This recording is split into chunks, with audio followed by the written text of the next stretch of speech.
There are some lines of dialogue that just happen to leave a generational impact, you know? Writing so profound, so powerful, that it becomes quoted by the masses for years to come. Whatever our souls are made of, his and mine are the same from Wuthering Heights. To surrender dreams, this may be madness from Don Quixote. All hope abandon, ye who enter here, from the Divine Comedy. But there's one quote that has stuck with my generation more than any of these classics. A quote that has been likened to a modern-day Call Me Ishmael. A quote that is instantly recognizable even to those who haven't read the text. A quote so powerful, it happens to be the opening line of the story. But what quote am I referring to? Well, none other than the ever-iconic, "My name is Ebony Darkness Dementia Raven Way." Yeah, so this is a video about My Immortal. If you have a general understanding of the concept of bad fanfiction, you've probably at least heard of this title being thrown around. But this year was the 20-year anniversary of the fanfiction, and despite its infamy as the worst fanfiction ever, I happen to have a genuine appreciation for the story and the many mysteries that surround it. So I figured it would be fun to discuss what has made this single fic so enduring for so long, and why Ebony has become such an iconic figure of internet history. So some might ask, what even is My Immortal? Well, let's take a step back to the year 2006, a year of fanfiction.net, emo music, and Harry Potter. Well, this is definitely not the case anymore, for good reason. Harry Potter was a cultural phenomenon at one point. It was undoubtedly one of the fandoms of the 2000s. It managed to capture an intense yearning for escapism that unfortunately still permeates in pop culture today. And actually, you know what? Let's just get this out of the way before we continue.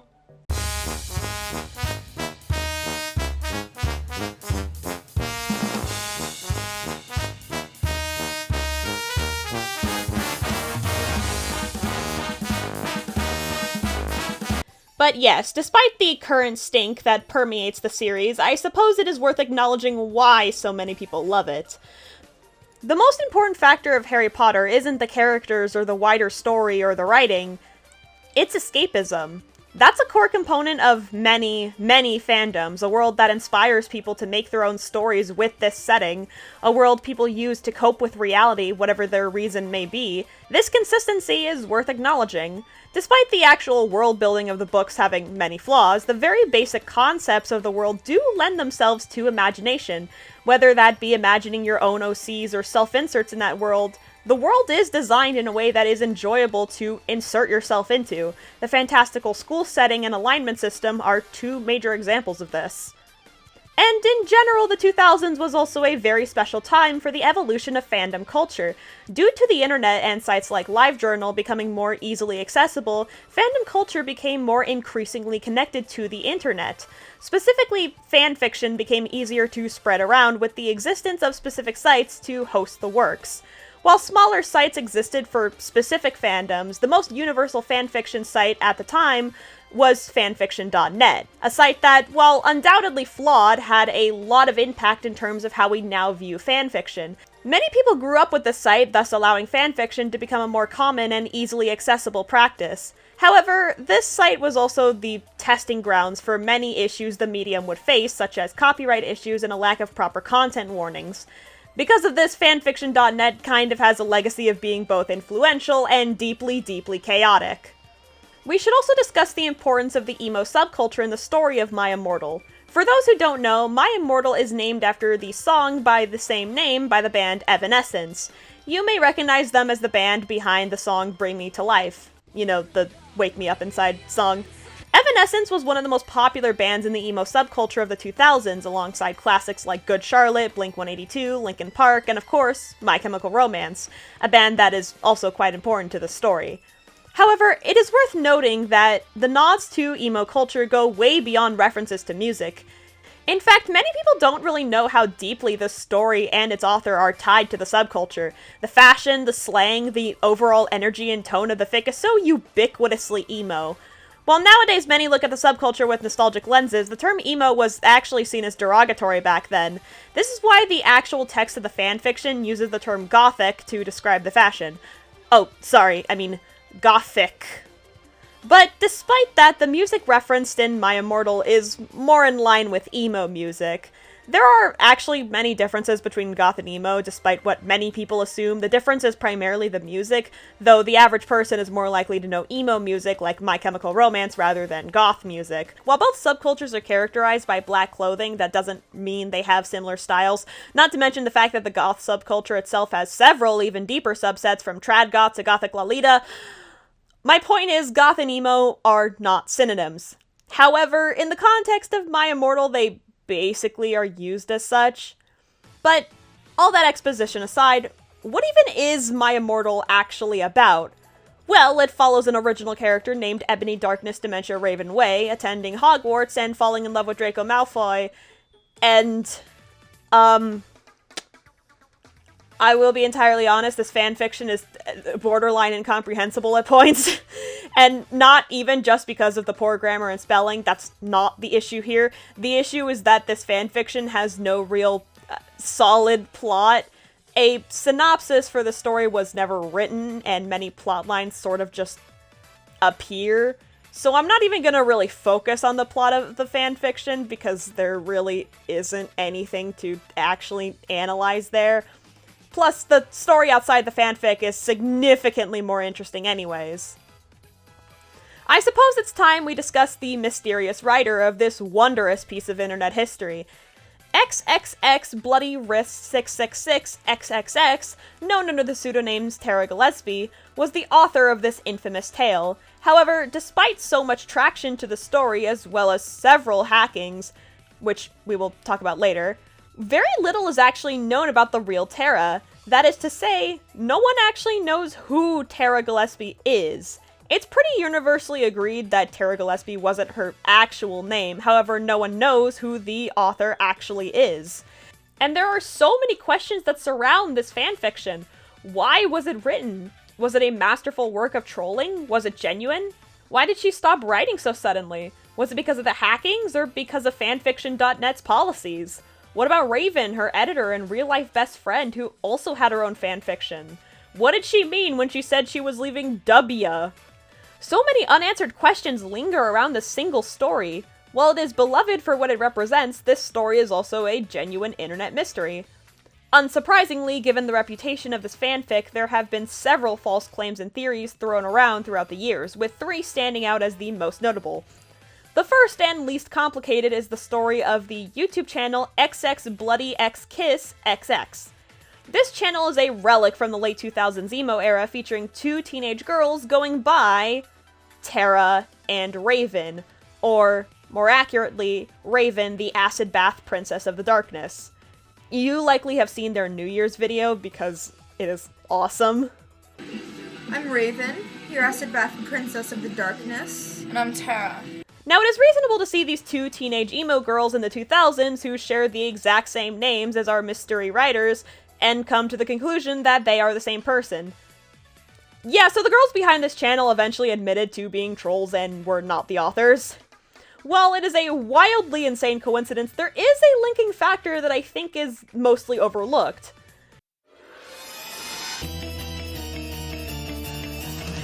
In 2003, the animated series Teen Titans premiered on Cartoon Network. This show was quite popular, notably for its deeper themes and more mature storytelling, something that admittedly was not the norm back then for animated Western shows. I bring up Teen Titans in the context of this mystery, however, because 2 of the characters who continued to be quite beloved even years after the show ended were named Terra and Raven. These characters also happen to be tied to some of the more dramatic storylines of the show, allowing them to leave quite the impact, especially Raven, a character with a lot of cool emo energy and angst. So with this in mind, I can see how 2 separate duos of emo girls decided to name themselves after these characters. So no, these girls were not the Terra and Raven from the fanfiction.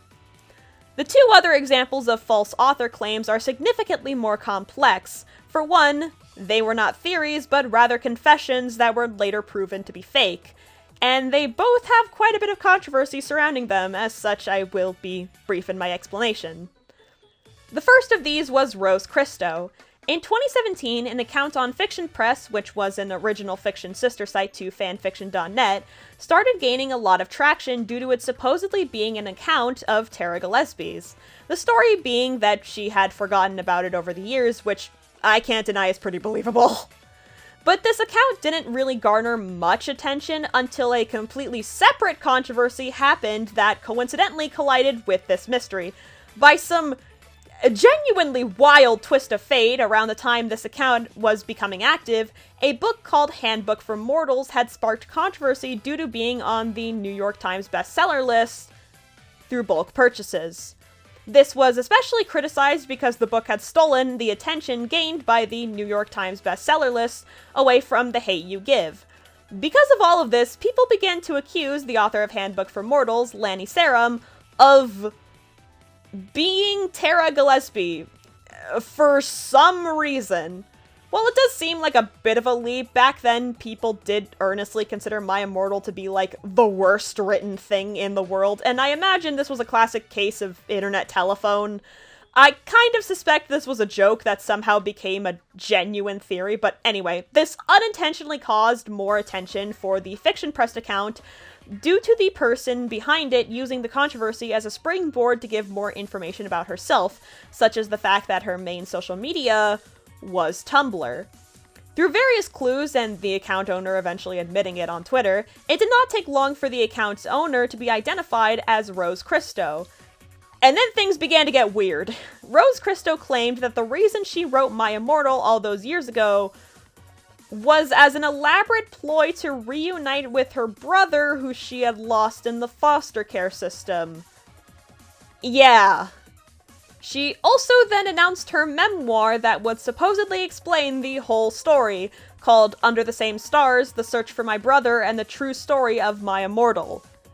Now, this is around the point where people started to get skeptical. Despite Rose Christo's claims that she had been properly vetted as the real author, many began to voice their confusion and concerns. However, many people also defended Rose Christo, and I mean, it makes sense to me why so many wanted to believe her. Questioning whether or not someone's traumatic childhood is real or not is a pretty horrible thing to do. Unfortunately, this whole backstory was fake, and that was directly confirmed by none other than Rose Christo's brother, the one she supposedly was separated from. I won't go into detail about all the information he revealed, because he revealed a lot, but it is a very complicated situation. After that, the memoir was cancelled, and Rose Christo has pretty much retreated from the online world. Last we heard, she was getting treated for her mental health issues, which is fantastic, and while I obviously do not condone her, a white woman pretending to be Native American, which, yes, was a major factor of this controversy, I also want to believe improvement is a possibility for everyone. So, it is genuinely wonderful to hear that she is doing better.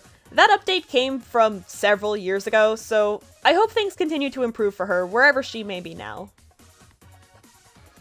The second most notable confession is somehow even more complicated. That being the several confessions made by the user XXX Midnight Goth XXX. Now this story has so many rabbit holes, which is wild because this topic is already such a rabbit hole, so I'm going to try my best to keep it concise because otherwise this would take up the rest of the video. What you need to know is that this user claimed to be Terra Gillespie multiple times under a variety of different usernames, each time claiming it was all a troll, before eventually backing down and claiming the confession itself was also a troll. He also was very infamous specifically for his continued appearances in the Bible fanfiction community under various usernames. His list of known usernames on various fanfiction sites and forums is over 20. However, what he is mostly known for is the fabricated drama that all of these users would partake in. Drama that seemed to very much mirror the meta-story of My Immortal, as they all include poorly written fanfiction, troll comments, and hackings. This would imply My Immortal was some kind of inspiration or fixation for him. His list of works include various pieces of Bible fanfiction, The Prayer Warriors, a series of fanfictions about characters trying to convert the cast of various franchises to Christianity, most famously the Percy Jackson cast, and My Immortal 2. Yes, I am serious. He wrote a sequel to My Immortal under Terra's name, and it is somehow even more incomprehensible than the first one. Like, straight up impossible to decipher. All of this is basically the bullet point notes of what this guy is most famous for. Now, this story ended up being covered by quite the famous YouTuber, that being Sarah Zed, in 2020. After this user emailed Sarah claiming to be Terra, she investigated his accounts and various aliases and basically exposed him and his various false authorship claims, alongside his other unrelated works. She also proposed the theory that he had hacked into Terra's account after it went dormant and had changed various details, such as adding himself as a favorite author of Terra's, a theory that I honestly believe is still plausible. After this point, he basically retreated from My Immortal related content entirely, but not before claiming he had emailed Terra in the past and showing off screenshots. Now, whether these emails are real is still up for debate, but I suspect we will never know unless we discover the real Terra. But even then, many believe we will never know the real Terra. Speaking of the real Terra, I want to go back to discussing her, or more accurately, what we know about her. Well, there's a lot that can be gleaned from authors' notes and profile bios, as well as other accounts that were proven to be hers through unideal means. And it is clear that this girl is the embodiment of the 2000s emo, from her music taste to her favorite movies to her spelling. Earlier I mentioned a figure in this story by the name of Raven. Raven is Terra's best friend and editor. She also had her own ostensibly similar fanfiction called I'm Not Okay, a fanfic that follows a familiar trajectory of a cool goth Hogwarts student, this one being named Eternity Dementia Johnson, falling in love with Draco while being titled after a famous emo song, this time a My Chemical Romance song. Though Raven is notable for spelling her sentences correctly and using proper grammar. One key event of the My Immortal timeline, told through author's notes for both fics, is a fight that the girls had, though it does not take long for them to make up. Despite their fight being brief, it seemed to have been something that they were both very emotional over at the time. In both My Immortal and I'm Not Okay, the respective authors included self-insert cameo characters of each other. In My Immortal, there is a character named Willow who is based on Raven, and in I'm Not Okay, Elvira is based on Terra.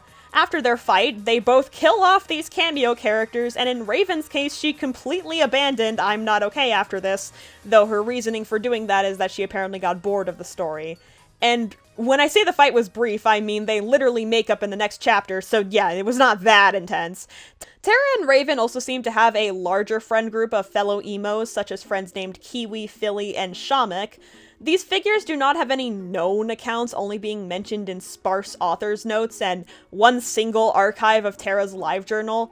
There are mentions of Terra going to a party with these people and also going to see the movie Shark Attack 7, which, by the way, is not a real movie. I have never seen anyone bring this up in the realm of Terra mysteries, but I need to bring this up. Shark Attack 7 is not real. There are only 3 films in any franchise called Shark Attack, and in the 3rd film, that was a direct-to-DVD sequel. In 2002, she claims she's going to see Shark Attack 7 Deep Water, which implies she is going to a movie theater. This post was in 2006. There is no movie that came out in 2006 called Shark Attack 7 Deep Water. No one has ever acknowledged this. Did I accidentally discover another Terra Gillespie lie? I also mentioned earlier that there was a hacking incident regarding this fanfiction, so I want to discuss that now. And yes, this is a hacking incident separate from the supposed hacking of the actual profile. There is so much account tomfoolery in the story. Chapter 39 is perhaps the most well-known chapter because it is the one written by a troll who hacked into Terra's account. This chapter is pretty much emblematic of the main criticisms of My Immortal, that Ebony was an obnoxious Mary Sue, because that was genuinely considered a criticism back then. This chapter depicts Ebony dying and going to hell, where she is forced to wear prep clothing for the rest of time, while the other characters celebrate. The hacker also posted the chapter that Terra had saved in the fanfiction.net document manager. After the hacking, there was a several month-long gap between updates, something that is not weird by today's fanfiction standards, but was weird for My Immortal specifically. Then eventually in the summer of 2007, the last 4 chapters were posted, and that was the last time the fic was ever updated. The story ended on an eternal cliffhanger, and that was it. Now, there is a lot of speculation surrounding the series of events, which is not too surprising. Many people suspect that the hacking chapter was proof of the trolling. Some even believe it was Raven who wrote the chapter as a means of expressing her frustration with Terra. But I honestly disagree. I personally subscribe to the theory that Terra, and by extension Raven, were being earnest, and in my opinion, the hacking serves as proof of this. If this was a real teenage girl who already felt bullied and ostracized, constantly being tormented by the hate comments of the late 2000s, and then someone went as far as to hack her account for the sole purpose of mocking her? Yeah, that would be a real fucking bummer! If the hacking was real, it explains the gap between updates. In my opinion, if this hacking was faked for the purpose of trolling, it would make much more sense for her to keep the momentum of the drama ongoing. If I was Terra, I probably wouldn't want to continue my stories after something like that either, especially considering the last 4 chapters were posted in a random burst. I think it's possible she just dumped them so she can move on for good. Though this brings up the ultimate question surrounding the story. Was it an elaborate troll? Now, it's possible we will never know the truth, but my personal belief is that this fanfiction and everything about Terra was entirely genuine. That doesn't necessarily mean she was always honest, some of her claims are objectively lies, but I believe she was genuine about her interests and her persona. I think the theory that she was lying to appear cooler and more interesting, such as lying about parties and traveling, seems entirely plausible to me. A lot of people can probably relate to that experience of lying to their peers about all the awesome things they did when they were just an average kid. People also point to the various details Terra gets wrong about Harry Potter as a sign that she was a troll, but I think this could be explained away as her trying to appeal to her best friend. Though Raven's fanfictions have less material to analyze, she does have a clear passion and interest for the source material, and considering My Immortal came out after I'm Not Okay, it's entirely possible Terra just copied her friend who she thought was cool. It would also explain why the fics are so similar, even down to really specific details like the word dementia being in the names of both the main characters. One of the most prominent and most debated factors of the troll theory is the author's note in chapter 44, the last chapter. Terra claims she's going to be leaving W soon. Now, that is not a real place that exists, but because a large majority of her words are spelled incorrectly, some people suspect this is a misspelling of a real place like Dubai. However, if it was a real place that exists, it brings more elements into question. The argument people have is, if she lives in Dubai, she couldn't go to Hot Topic because there are no Hot Topics in Dubai. Which does make sense, but like I said, kids lie about their lives all the time, especially online, where most are unable to definitively prove that you're wrong. But ultimately, the search for My Immortal's true author is still something many ponder. It's like the One Piece of the internet. The search has been long and arduous, and maybe the real author was the friends we made along the way. But really, I do think there is a reason this fanfiction specifically has garnered such a reputation. Sure, it's the perfect embodiment of every fanfiction trope ever. Sure, it has a lot of really funny dialogue bits, but My Immortal is special. This fic is not an embodiment of bad fanfiction, quite the opposite in fact. I would be so bold as to say it is a testament to human creativity and passion. Being a creative online kind of sucks right now if I am being honest, and I do not think I need to elaborate on why. But I will regardless. The nature of AI media, especially when it comes to fanfiction, has been insanely demoralizing for so many out there. Fanfiction specifically is an act of love, passion, of raw human emotions. And that is what My Immortal is. I am well aware that as an actual text, it is objectively not good, but I also unironically adore it. People make fun of elements like the insanely detailed outfits that Ebony wears. Arguably, the outfit descriptions are the best written part of the text. But I adore them, because not only are they awesome, but moments like that are when you can see the passion shine through. Terra clearly had a lot of fun crafting genuinely unique outfits for every chapter, some of them honestly being kind of inspiration for me. Ebony is actual fashion goals for me, I am being so serious. My Immortal is an embodiment of putting everything you love into a story and just dumping it online, and I can only respect it for that. And not only that, but My Immortal has earnestly inspired people, whether to do cosplay or make insanely great fan art. My Immortal lives on as something that I can wholeheartedly call art. Bad art is still art. And while many are nostalgic for old emo stylings and old websites now, I've always appreciated My Immortal as a time capsule of a very specific part of pop culture history. If Terra was a genuine person with earnest ambitions, she was clearly just doing this for the love of the game, and I admire that so much. I think we all need to learn to be more like Terra, and stop flaming. Thank you so much for watching this video. I am well aware that I missed the anniversary, but I had some other things that were happening around that point in time, so this video is a bit late for the My Immortal anniversary, but I hope you enjoyed it regardless. Like, comment, subscribe, do all the YouTuber stuff, and yeah!